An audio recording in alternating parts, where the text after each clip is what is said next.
बिस्मिल्लाहिर्रहमानिर्रहीम। अस्सलाम वालेकुम स्टूडेंट, उम्मीद है आप लोग खैरियत से होंगे। स्टूडेंट, आज मैंने जो आप लोग को टॉपिक पढ़ाना है वो 9th फिज़िक्स चैप्टर नंबर 4 है, सेकंड कंडीशन फॉर इक्विलिब्रियम। ठीक है स्टूडेंट, पहले मैंने आप लोग को जो है वो इक्विलिब्रियम के बारे में बताया था, फिर उसकी कंडीशंस के बारे में बताया था कि उसकी दो कंडीशंस होती हैं, एक थी फर्स्ट कंडीशन और दूसरी थी सेकेंड। ठीक है स्टूडेंट, तो जो इसकी फर्स्ट कंडीशन थी वो इस तरह से थी कि कोई भी जिस्म जो है वो अगर किसी जिस्म के ऊपर कोई फोर्स अमल की जा रही हो और उनका रिजल्टेंट अगर सिफर हो फोर्सेस का, तो उसे हम कहते हैं फर्स्ट कंडीशन फॉर इक्विलिब्रियम। ठीक है स्टूडेंट, आज मैंने क्या पढ़ाना आप लोग को, सेकंड कंडीशन फॉर इक्विलिब्रियम। तो सेकंड कंडीशन क्या कहती है कि कोई भी जिस्म उस वक्त सेकंड कंडीशन पर उतरता है जब उसके ऊपर जो टॉर्क अमल किया जा रहा है उनका रिजल्टेंट मजमुआ अगर सिफर हो तो उसे कहते हैं हम लोग सेकंड कंडीशन फॉर इक्विलिब्रियम। ठीक है स्टूडेंट, क्या कहा मैंने, अ बॉडी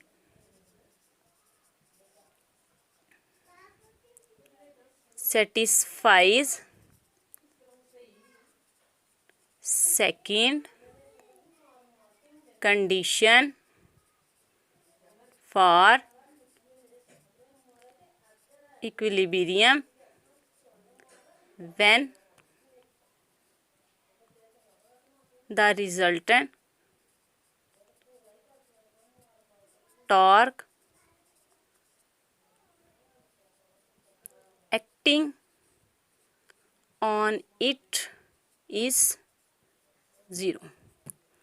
ठीक है स्टूडेंट, क्या कहा है मैंने, a body satisfy second condition for equilibrium when the resultant torque acting on it is 0। कोई भी जिस्म इक्विलिब्रियम की दूसरी शर्त पर तब उतरता है जब उसका रिजल्टेंट टॉर्क क्या होगा स्टूडेंट, सिफर होगा। मैथमेटिकली कैसे लिखेंगे आप लोग इसे, टॉर्क इज इक्वल टू 0।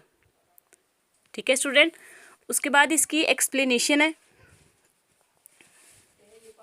जिस तरह फर्स्ट कंडीशन की एक्सप्लेनेशन की थी ना, ये उसी तरह इसकी एक्सप्लेनेशन है। ठीक है, एक्सप्लेनेशन इसकी किस तरह से होगी कि हमारे पास कोई जिस्म है, ठीक है, ये कोई भी ब्लॉक है, ठीक है स्टूडेंट, और उसके ऊपर दो फोर्सेस अमल की जा रही हैं। एक फोर्सेस जो है वो टॉर्क पैदा करती है क्लॉकवाइज और दूसरी फोर्स जो है वो टॉर्क पैदा करती है एंटी क्लॉकवाइज। ठीक है स्टूडेंट, अब ये देखें दोनों फोर्सेस हैं इक्वल, लेकिन उनकी डायरेक्शन जो है वो देखें किस जानिब है, उनकी डायरेक्शन मुखालिफ है। ठीक है, तो आपने यहाँ पर क्या लिखना है, let two forces acting on a body, दो फोर्सेस जो है वो किसी जिस्म के ऊपर अमल की जा रही हैं। यहाँ पर आपने देखना है hence both forces are equal but in opposite direction. ठीक है स्टूडेंट, क्या कहा मैंने यहाँ पर कि यहाँ पर दोनों फोर्सेस जो हैं इक्वल है। ठीक है स्टूडेंट, अगर इस बॉडी को आप लोगों ने घुमाना होगा, ऐसे घुमाना होगा, तो इस बॉडी को आप लोग किस जानिब घुमाएंगे, इस जानिब। ठीक है स्टूडेंट, तो ये कौन सी डायरेक्शन हमारे पास आ जाती है, ये टॉर्क पैदा हुआ है इस जिस्म के गिर्द और किस जानिब पैदा हुआ है, clockwise.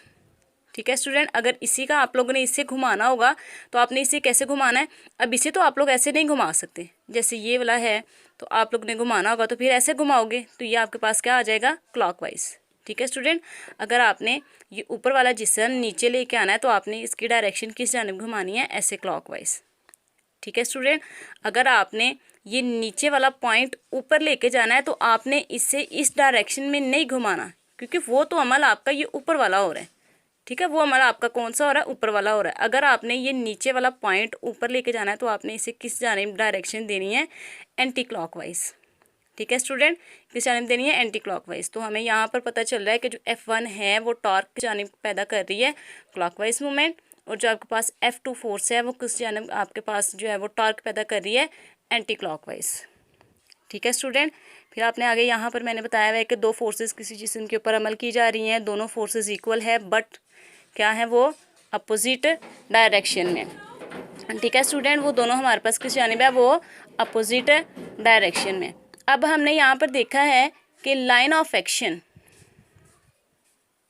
Hence line of action is not same. जो लाइन ऑफ एक्शन है वो हमारे पास एक जैसी नहीं है। वो कैसे हमारे पास एक जैसी नहीं है, अब देखिए ये ऐसे लाइन है आपके पास, जब आपने इसे ऐसे करके घुमाना है तो लाइन इस जाने भी आना है, इस जाने भी आना है, इस जाने भी आना है। ठीक है स्टूडेंट, तो इस वजह से कह रहा है, हम लोग कह रहे हैं कि ये जो लाइन ऑफ एक्शन है इज़ नॉट सेम, वो एक जैसी नहीं रहती। अगर इनके गिर्द आपने जो है वो टॉर्क निकालना है, जैसे इक्विलिब्रियम की फर्स्ट कंडीशन में निकाला था हमने, यहाँ पर F1 को जमा किया था, फिर F2 को जमा किया था, और उसके बाद जो है वो इसका रिजल्टेंट किसके इक्वल रखा था स्टूडेंट, 0 के इक्वल रखा था। फिर हमने यहाँ पर मजमुआ किया था और इक्वल किसके रख दिया था, 0 के। ठीक है, तो इसी तरह से आपने यहाँ पर इसका टॉर्क निकालना है। टॉर्क किस तरह से निकाला है, clockwise, and if the body is in equilibrium then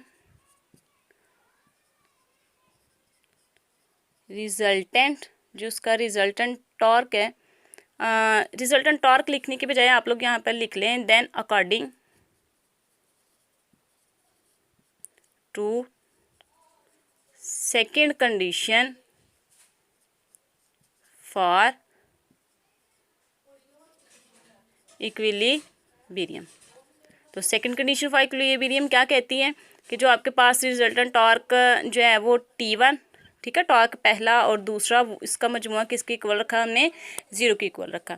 फिर अगर इसे सम करना होगा तो आप कौन सी नोटेशन लिखते हैं, ये समेशन वाली, टॉर्क इज इक्वल टू 0। यहाँ पर आपका ये प्रूव हो गया। ठीक है स्टूडेंट, क्या था मेरा ये आज का टॉपिक, फिजिक्स 9th है, चैप्टर नंबर 4 है, सेकंड कंडीशन फॉर इक्विलिब्रियम है। Body satisfies second condition for equilibrium when the resultant torque acting on it is 0।